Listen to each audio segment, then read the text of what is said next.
U.S. President Donald Trump has radically shifted U.S. policy towards Ukraine, going so far as to imply that it was Ukraine that started the war. But today I heard, oh, well, we weren't invited. Well, you've been there for 3 years. You should have ended it 3 years. You should have never started it. You could have made a deal. I could have made a deal for Ukraine that would have given them almost all of the land, everything, almost all of the land, and no people would have been killed, and no city would have been demolished, and not one dome would have been knocked down. And yesterday, the president implied that Ukraine's President Zelensky is a dictator because Ukraine hasn't held an election during the war. And with this shift, political leaders are starting to push back. Senate Democrat Chuck Schumer responded, calling Mr. Trump's comments disgusting. In a Fox interview released last night, President Trump spoke about the war in Ukraine. And some of his comments sounded straight from a Russian propaganda playbook. Rather than speak the truth, rather than acknowledge Vladimir Putin's role in starting this war, President Trump amazingly blamed Ukraine for Putin's invasion. To quote the president, "You should never have started it," he said. He was saying that to President Zelensky. This is disgusting, disgusting, after how this man has fought so hard and so valiantly. And it deliberately distorts the truth. It's disgusting to see an American president turn against one of our friends and openly side with a thug like Vladimir Putin. It's shameful to hear the president repeat Putin's propaganda while laying the groundwork for negotiations that favor Russia at Ukraine's expense. The people of Ukraine did not start this war. Vladimir Putin did. Both Prime Minister Trudeau and Foreign Affairs Minister Melanie Joly have said that Ukraine must have a seat at the table in any peace talks, and the Prime Minister said that Canada will continue to stand by Ukraine. Ukrainians have been fighting and dying not just to protect their sovereignty, their territorial integrity. They're also fighting to protect the rules-based order that keeps us all safe around the world, and has for close to 80 years now. This period of peace, stability, prosperity for the world happens because we had rules around borders, around not invading your neighbors, that Russia chose deliberately to violate a number of years ago. That is why Canada and our allies are unequivocal on standing up against Vladimir Putin's illegal, immoral, unjust violations of the international order. We are now going to bring in Terry Glavin from the National Post for more on what happens next for Ukraine. Terry, thank you for joining me today. Good to be here. Now, what do you make of Trump's wild comments here on Ukraine, and why are his views so warped on who the aggressor is? Well, I think actually Zelensky had it right yesterday, I suppose, when he said that Trump lives inside a kind of Russian disinformation bubble.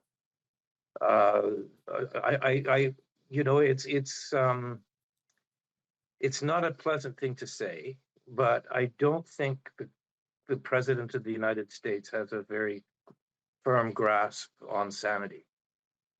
I really do think that he's lost it.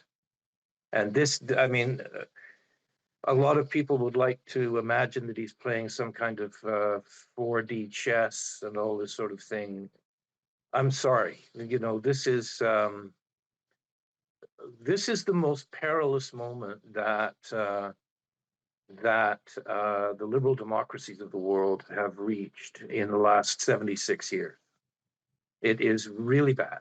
And all of the arguments that might be made about how, we haven't sufficiently contributed to NATO and the Americans are just tired of carrying the burden. I'm getting a little bit tired of this. I mean, we all know that Canada, for instance, hasn't paid much attention to defense spending over the years. But it doesn't matter. I mean, we could spend 5% of our GDP on defense. It wouldn't make any difference. We could have 1,000 fentanyl czars. We could have Black Hawk helicopters patrolling the border. We could, all of these things that we've been imagining are Trump's genuine grievances. I think we really have to give our head a shake. There's something deeply, deeply disturbed about the man. And there is also, the American order is collapsing, and it has been for some time. The United States has been in retreat for quite a while now. For the past 17 years, liberal democracy has been retreating around the world. So, we've come to this point, and I think my main concern is that Canada does need to reach out to its allies, primarily in Europe, but there's also Japan and South Korea, and I would argue even Taiwan. And we need to say, all right, we got a crazy guy running the show here. Those days are over. What are we going to do? How do we defend ourselves? How do we protect ourselves? Now, you've called Trump's position here similar to Neville Chamberlain appeasing Hitler prior to World War II. Can you walk us through that comparison? Yeah, I actually gave Neville Chamberlain cut him a bit of slack here. I mean, the thing about Chamberlain in 1938 is that he went to Munich, and I mean, I know a lot of people have been using this analogy in the last few days. He went to Munich and he made an arrangement with Mr. Hitler, allowing Hitler to take the Sudetenland of Czechoslovakia in return. Britain would not honor any of its sort of defense guarantees and security guarantees in Europe if Hitler would just stop there. Okay. Well, within a year or so, Hitler had taken the rest of Czechoslovakia and he invaded Poland. I think the thing about Neville Chamberlain is that he genuinely thought that he was buying time, that Britain was not prepared for war. And so, and in fact, Winston Churchill gave him credit for this later. Neville Chamberlain didn't join the other side. He was not on the other side. Donald Trump is on the other side. And we really have to get that into our heads here.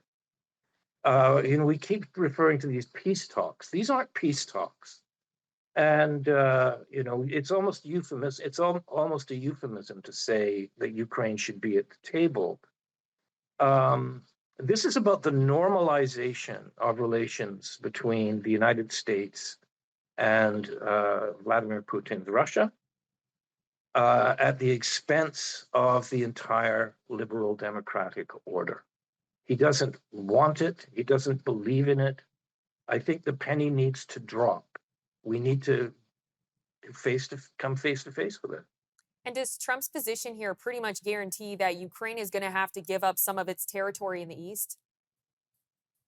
It's more than that. I mean, even before these so-called negotiations began, Trump had a conversation with Putin, one of many, many conversations that he's had with him. Putin said, this is what I want. So basically, Trump said, this is what we're going to do. Ukraine's territorial integrity has been renounced, abandoned, not going to be there. This is the American side, mind you, which is the same as the Russian side. The Russians get to keep Crimea, which they invaded and annexed in 2014. They get to keep all of the territories that they seized in 2014 and since. That's about a fifth of Ukraine. Ukraine's sovereignty will be curtailed. Ukraine will not be permitted to join NATO. I'm not sure that Ukraine will be allowed to join the European Union. All of Ukraine's mineral resources will be given over to the United States for their direct control or their capacity to assign mineral rights and so on. They're basically dividing up Ukraine between them. So Trump has been quite hard on Canada recently, too. Do you think Canada should temper their response to Trump, given the looming threat of tariffs and who knows kind of what else he has in store? There's a genuine argument that we need to keep our heads down. Mm-hmm. And we need to hope that he's distracted by other preoccupations and what have you until maybe light starts to come at the end of the tunnel when the United States manufacturers and people, particularly in the oil industry, tell him that these tariffs are insane and you need to stop doing this. It's hurting our people. You can't just tear up the auto pact overnight. It's 60 years old. And maybe wait until the midterms when Congress might be able to restrain him a little bit. And I respect that opinion. But in the meantime, the damage that he is doing is much of it may be irreparable. My own view is that Melanie Terry, Jolie, I'm sorry, bless I her do heart. have to interrupt you. We've ran out of time, but thank you so much for your time today. Okay, We appreciate it. okay. Thank you. Nice talking to you.